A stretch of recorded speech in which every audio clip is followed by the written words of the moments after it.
So first of all, I'll add just a little bit of oil on the base. Spread it a little bit.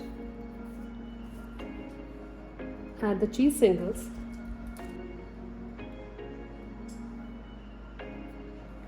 Just like that.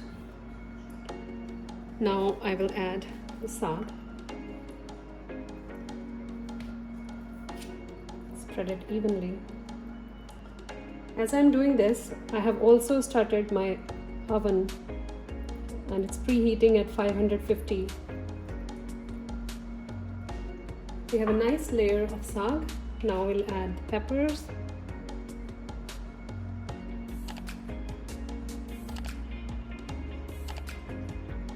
And the pineapple.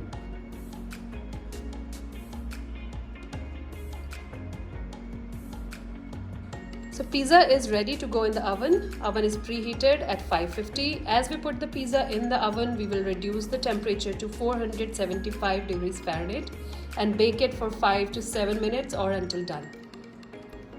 So here our pizza is ready. You can slice it and serve it.